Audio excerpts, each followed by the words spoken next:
We're back. Back to that video. So remember, in the areas where you've got a lot of these chemical sunscreens going into the water, those corals aren't going to come back. And this has been proven in so many studies all around the world, and it is specifically the areas where there is heavy oxybenzone contamination. And they are very closely correlated. Like, there is extreme correlation between, and I know that correlation does not imply causation. However, every single other side of the story implies causation and suggests causation. So the only thing one could think would be causation, because every single study points to this. However, the reason that there is some confusion and some hesitance about all of this is because it is relatively new. I don't want to say relatively new science, because it has been for decades. This similar string of evidence has been coming along, and the more we study it, the more the evidence builds, and everything points to the same exact thing. But Craig Downs was really the one who connected the dots, and it really explains so much. And so all of these studies have been happening independently, and scientists around the world have been confused as to why not only their corals, but their urchins and a lot of their marine populations had been completely dwindling or devastated. And finally, the link was made, mostly by Craig Downs, in association with so many other scientists, like credit to literally everyone. But that he was the one who really made it clear that it is oxybenzone. Like, he really tied it together. And he is also in this video, by the way.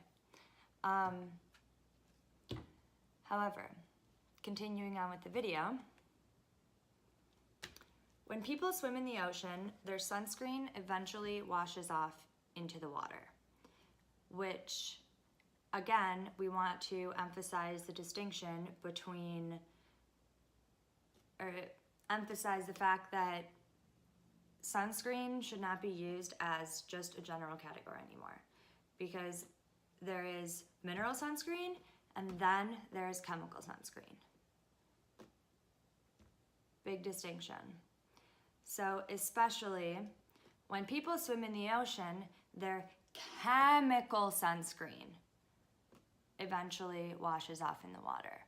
And with this, there's also another meaning behind it, which is that particularly with oxybenzone, which Craig Downs mentions later in this video, which is really only like a 1 minute 30 second video, which I just tend to delve deep and make things a lot longer than they need to be. I'm sorry, but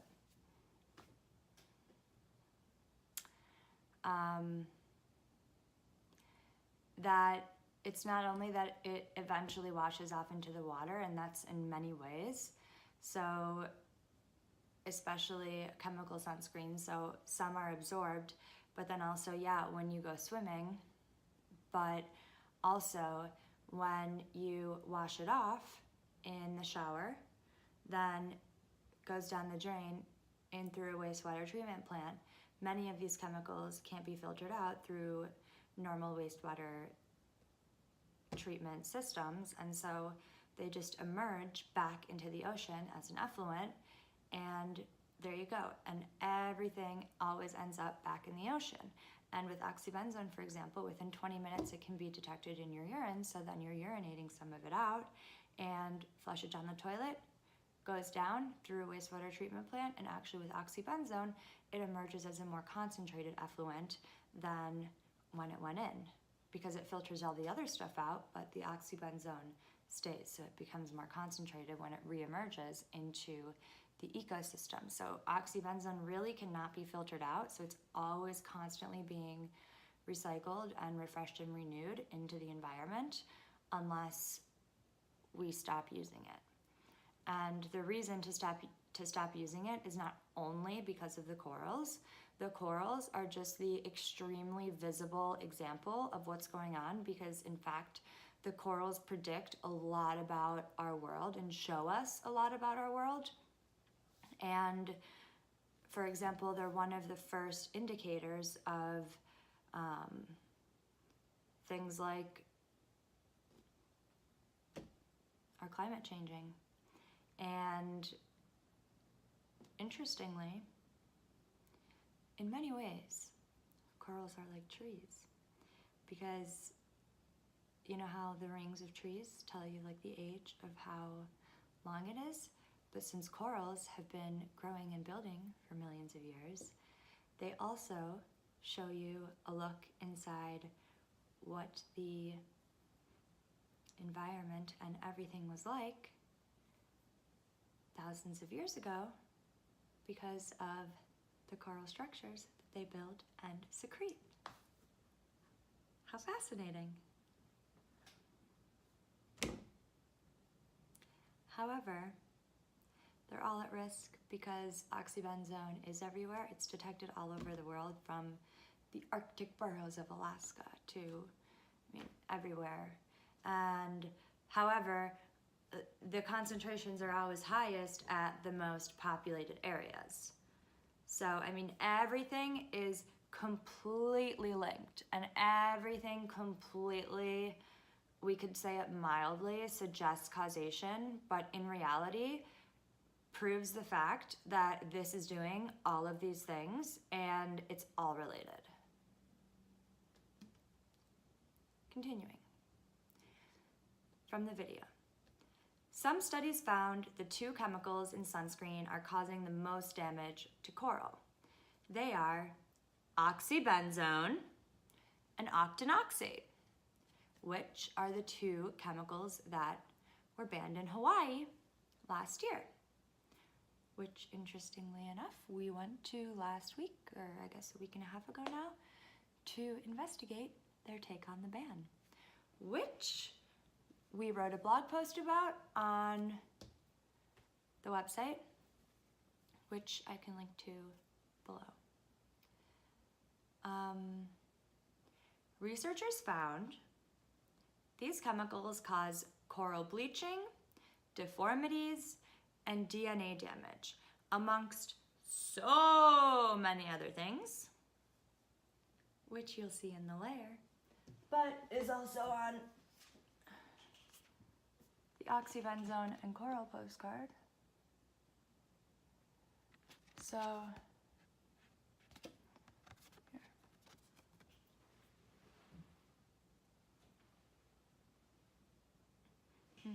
thought I had another one here, but so oxybenzone and octinoxate effects on coral, and this is from a vast accumulation of research from all over the world that was used to form the decision of Hawaii's ban.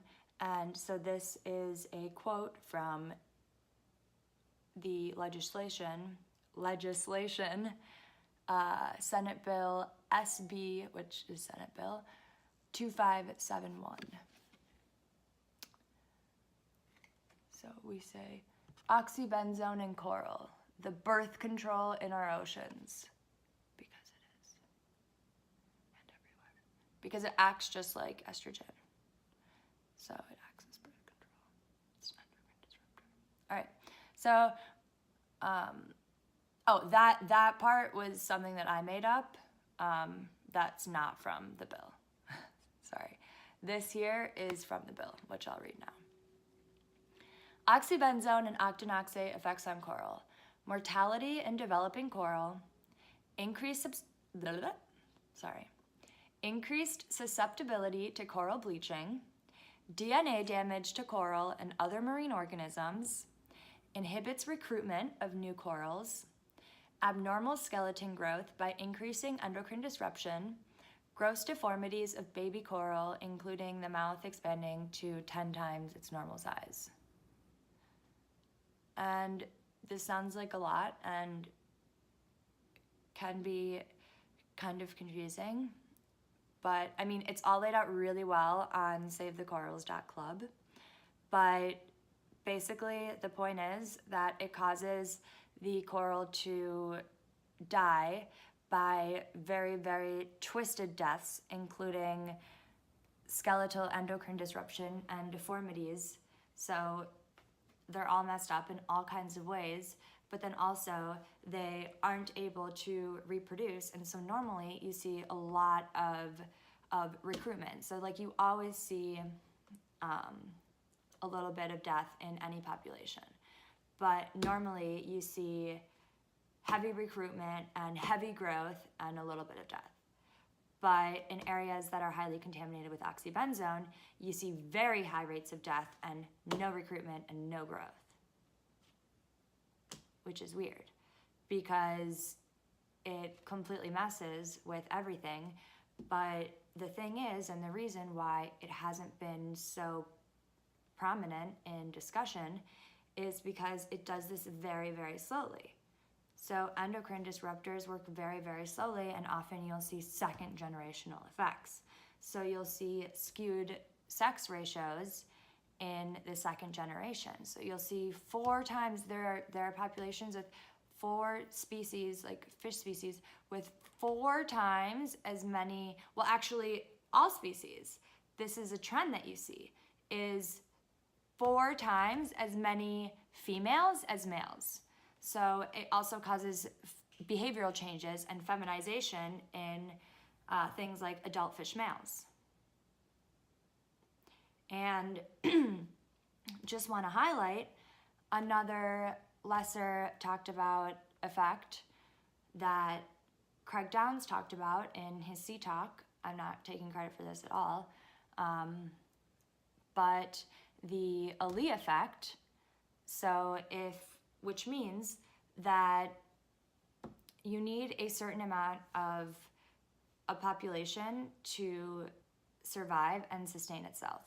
And once you get below like 20%, then the population or the species, they can't recover anymore. And no matter what you do. And so we're getting dangerously close to these levels, and it's happening extremely rapidly. And the problem is that oxybenzone makes it happen so much faster, because then everything is completely weakened and twisted up, and as in the marine organisms, and they completely are not able to survive through these changing ecosystems that we've created for them, because they're just struggling for their lives. Like they're drowning, in many places they're drowning in oxybenzone in the parts per million in a few places, many with parts per billion, many. And keep in mind that at 62 parts per trillion is where you start seeing adverse effects in corals. So thousands of times higher than this is what is in a lot of places around the world, particularly popular swimming areas and tourist areas. But again, it all goes through wastewater treatment plants and then goes back into the ocean, so it's all circulated around the world. And nothing can get rid of it. But then furthermore, whatever we find in the ocean, there's going to be more in the marine organisms because it's rapidly absorbed. It's the most rapidly absorbed sunscreen chemical. And as these studies show, it's absorbed 50 to 100 times faster than any other sunscreen chemical. And furthermore, it's bioaccumulated and biomagnified up the food chain. So something needs to be done. And I'm so happy that things are being done and that Sandy published this article. She's amazing. So thank you very much. All right, and then, so researchers found these chemicals cause coral bleaching, deformities, and DNA damage. The chemicals will ultimately lead to the death of coral. Oh yeah, so really quick. Oxybenzone can cause an adverse effect in coral at 62 parts per trillion. That's the equivalent to 1 drop of water in 6.54 Olympic-sized swimming pools. 1 drop in 6.54 Olympic-sized swimming pools, and there are numerous Olympic-sized swimming pools filled with oxybenzone in our oceans and in areas. Which I actually did the calculation for on the back. Isn't this so nice? So yeah, you can find all these coral postcards actually on savethecorals.club /coral-postcards. Like dash like that. Hyphen. So yeah, isn't this nice? Look at that. Overview of effects. Bleaching at far lower temperatures, deformities, skewed sex ratios, 4 times as many females, no recruitment, no growth, heavy death rate, risk of a Lee effect, and unviable sperm. Which actually the CNN article talks about also the lower testosterone levels in men, which have been proven. And so the really awesome thing is that we brought humans into this and the human effects because that's what humans are more concerned about. And I'm really glad that now people are opening their eyes to the actual human effects that this causes as well.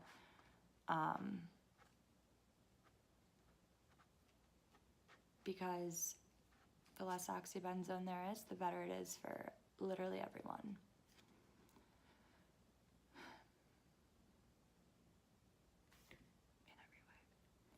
Oh yeah, so really quick here.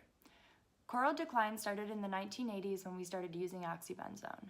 By 1990, we were manufacturing in or importing more than 1 million pounds of oxybenzone to the US per year. It is the most common chemical in sunscreens, found in 68% of the sunscreens, and in 97% of Americans' urine.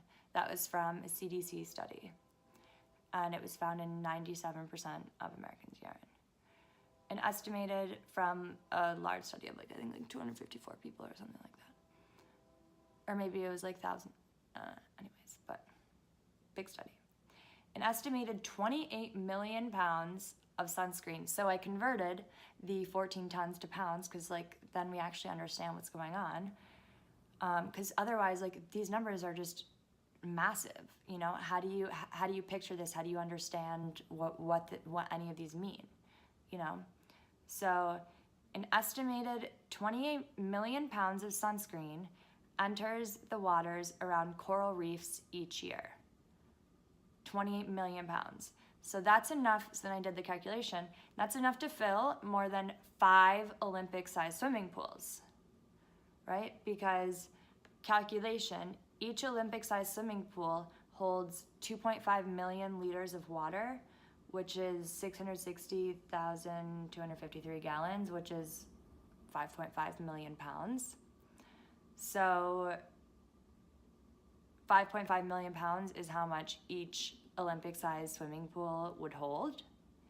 And so 28 million pounds, so that's enough to fill more than 5 Olympic-sized swimming pools with sunscreen.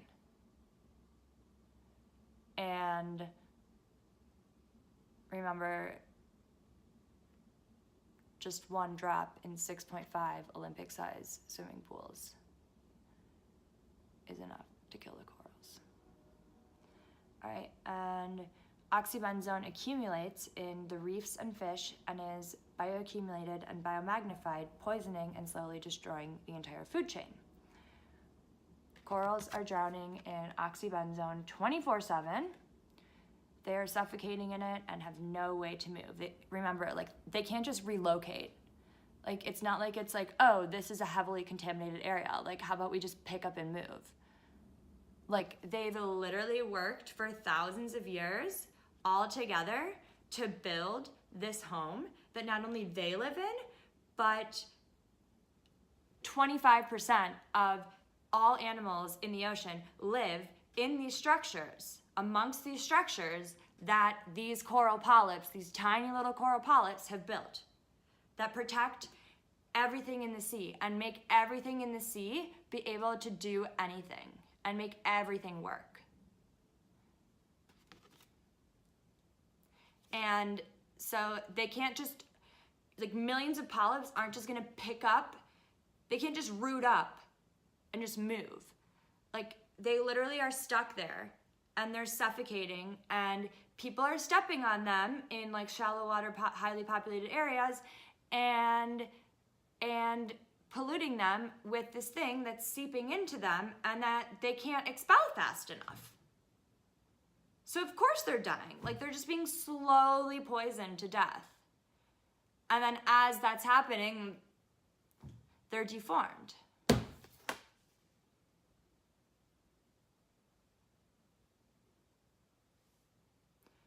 So again, they can't just relocate. They are the permanent and only homes of most animals in the ocean, the capitals of the sea.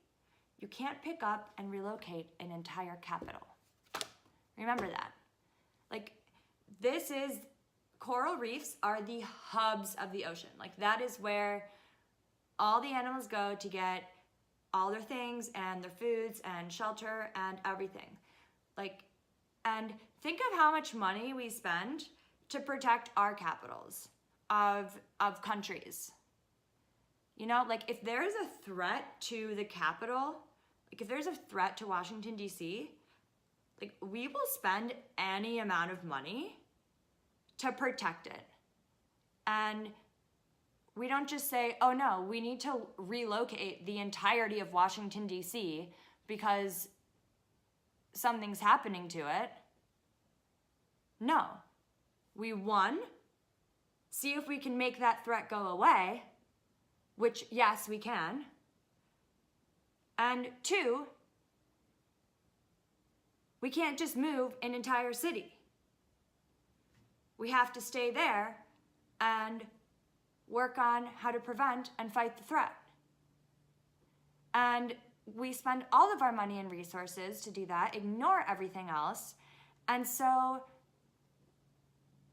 why are we just leaving the corals and the capitals of that sustain everything in the ocean, and therefore us?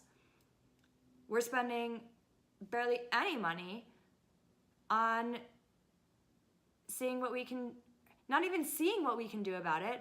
The sad thing is that so much money is spent on trying to make people think that, oh, maybe it's not so bad. And it's like, we don't have time for that, to be frank. You know, it's like, you can play all your games and, you know, run around and protect your bottom and your bottom line. But at the end of the day, there are things that are so much more important than that. And all it's doing is delaying what really needs to be done and needs to be done now. And that's stop using this terrible chemical that's doing so many bad things. And that will dramatically change the entire underwater ecosystem, which has been proven time and time again that bans work. Bans work. And the ecosystem starts to come back and thrive and flourish. And they work. And so again, in this article where it says like, oh, there haven't been any like proven benefits of like to the corals by like getting rid of oxybenzone. Excuse me? Like, have you not read anything about it? Because it's the only way that you can say that, is if you've literally read nothing about the entire topic. Because it's been shown, and furthermore, in Palau and Hawaii, that the bans work. And it's been shown for generations and centuries that in so many cultures that protection and not harming the ecosystem and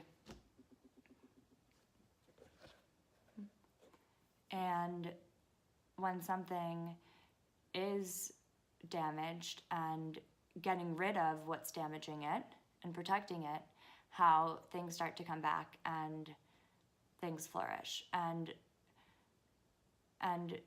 life is meant to go on. Like, things are meant to be there and meant to recover, and everything works together.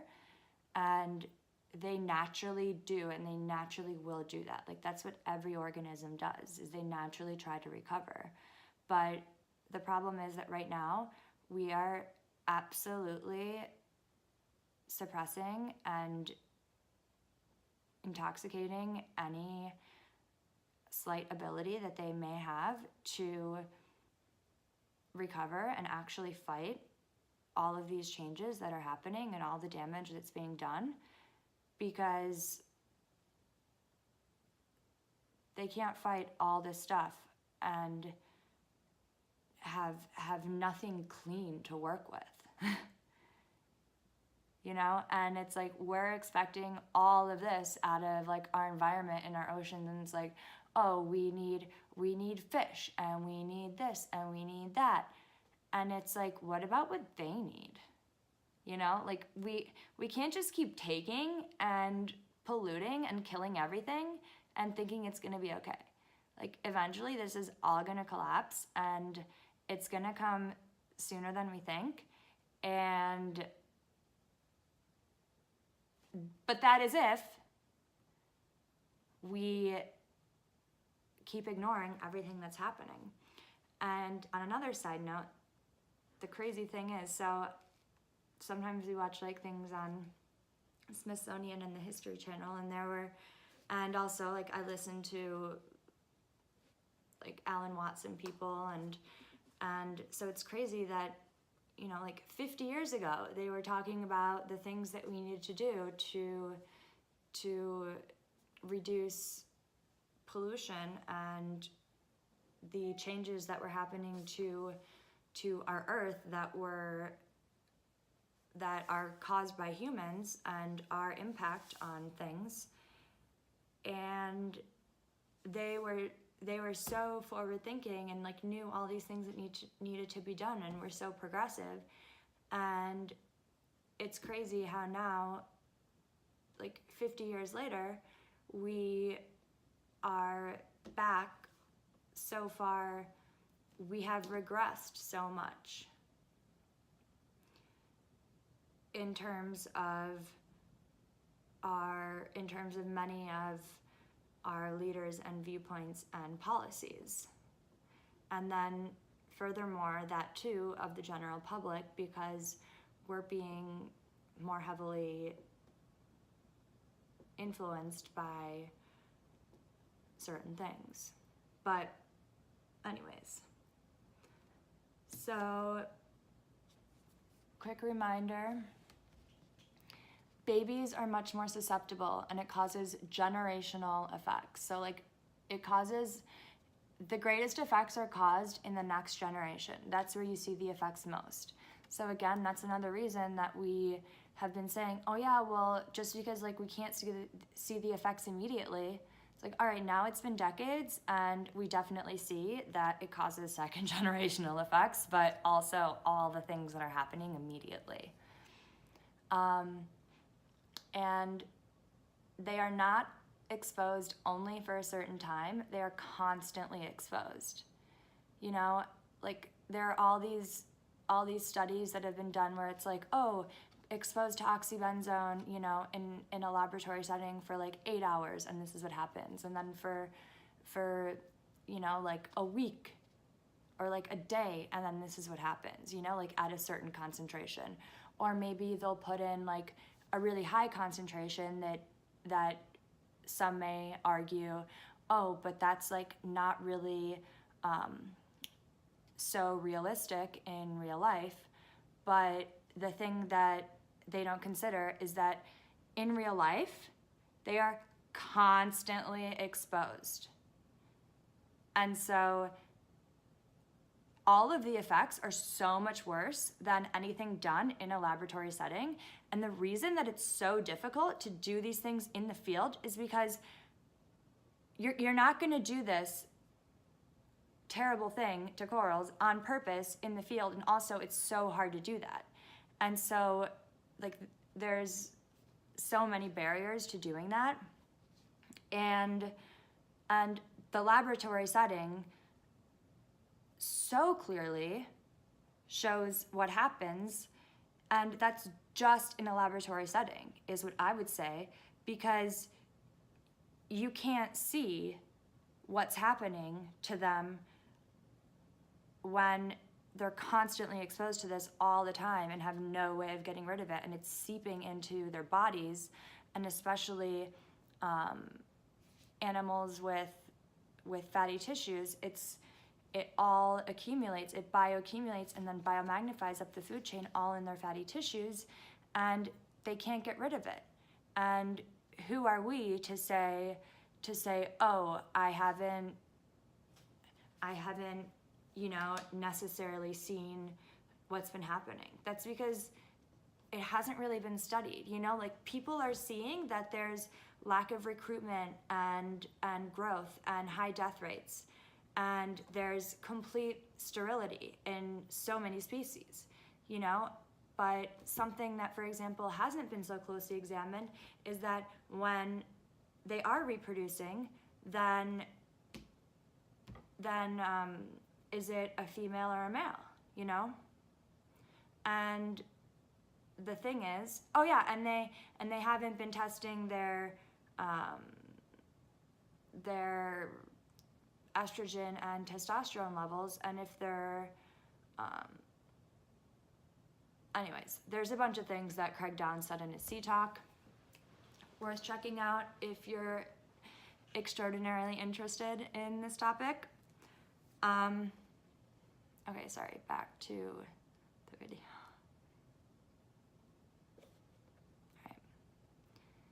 All right. So the chemicals will ultimately lead to the death of coral. And not only the death, but the permanent inability to recover.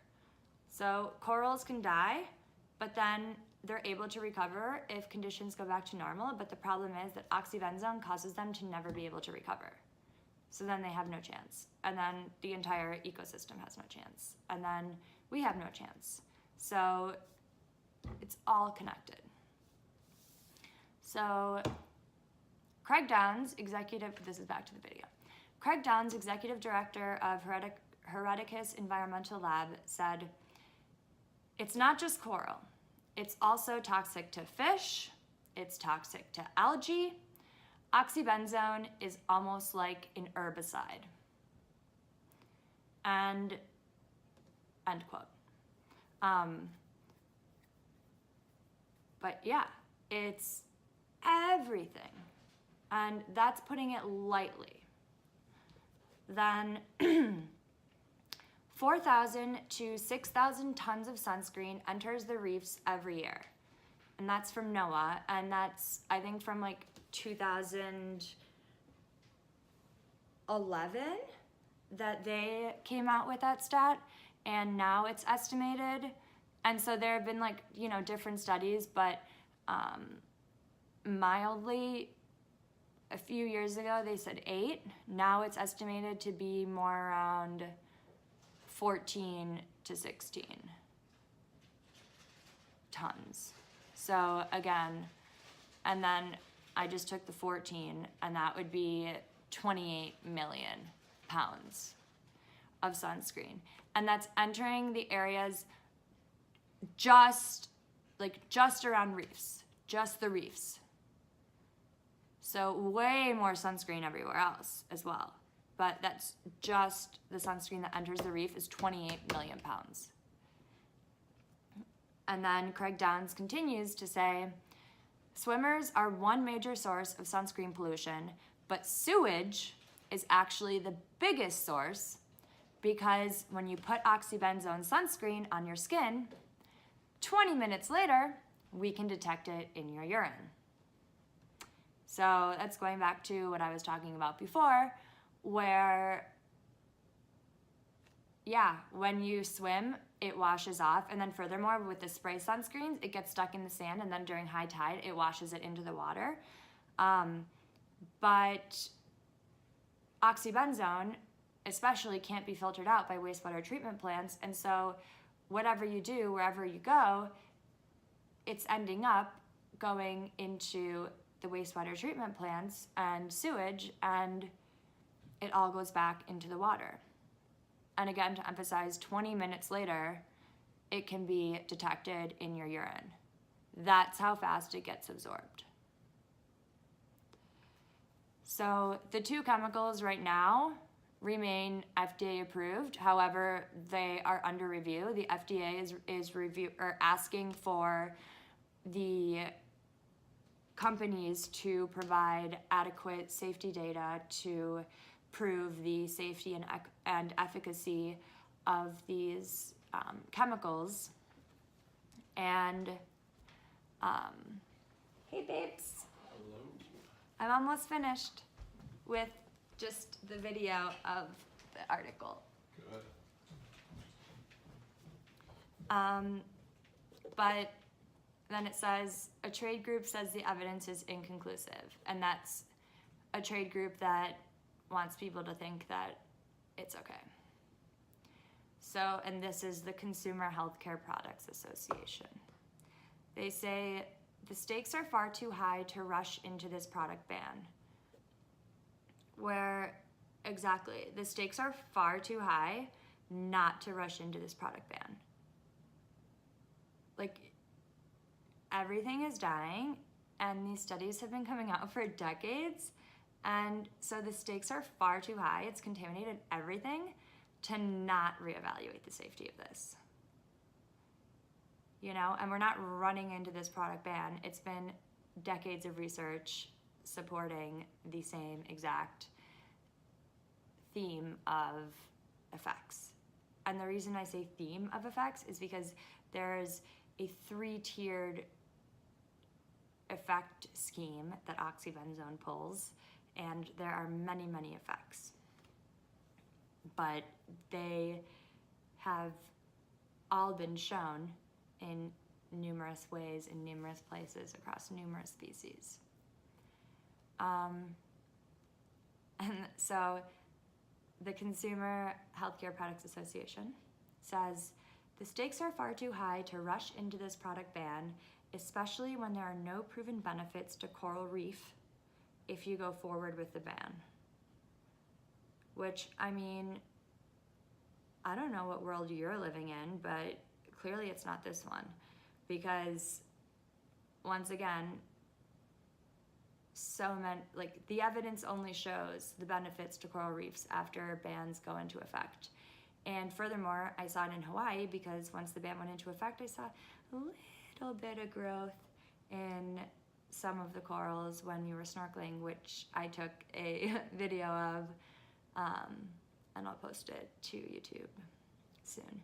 But again, it's like, this is what people say or like these whatever groups try to say, is like to try to protect these big companies with billions of dollars, and it's like, and having no regard for people and only regard for the money that they're getting paid. And it's just like, it's just ridiculous.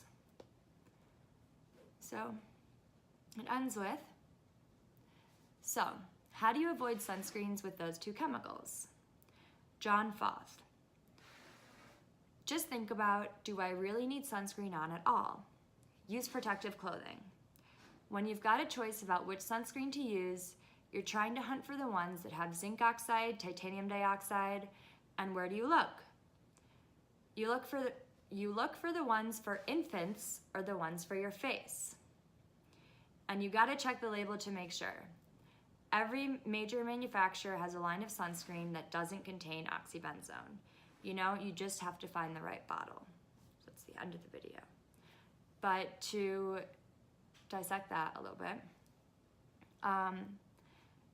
again, and it says in the article as well that, you know, sunscreen should be used when necessary, but really the other measures of sun protection are the best, which is seeking shade, which, I mean, obviously a lot of people can't do. So if you are out in the sun, then wear UPF clothing, cover up, wear a wide brim hat, wear sunglasses.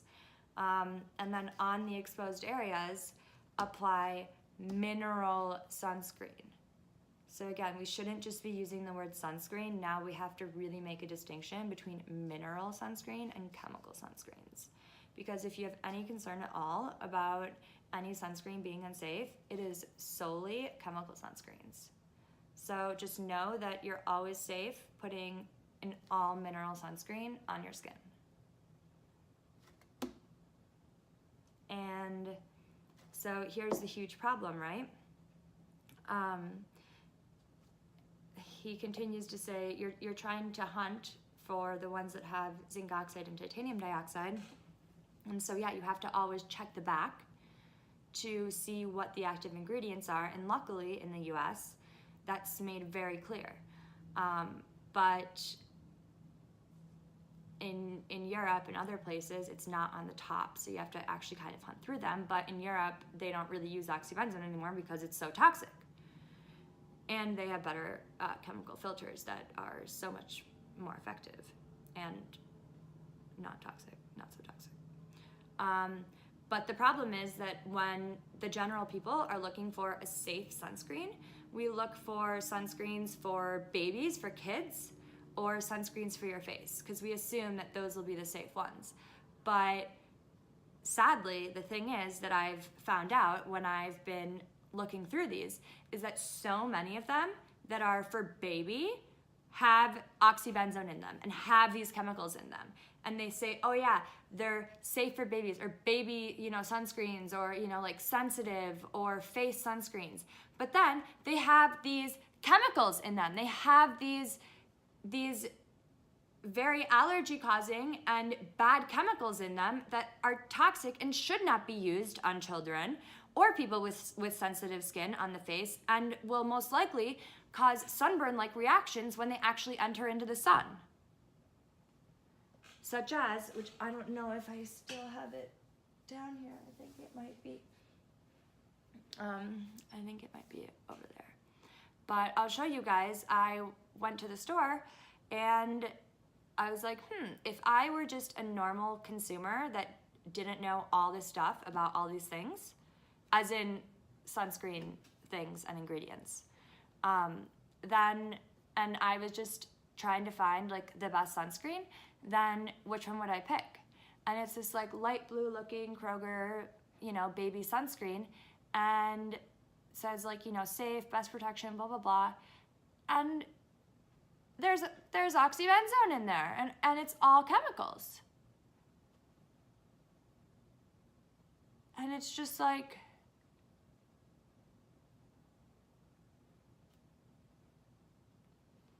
it's crazy. I'm gonna go look for that bottle actually, so.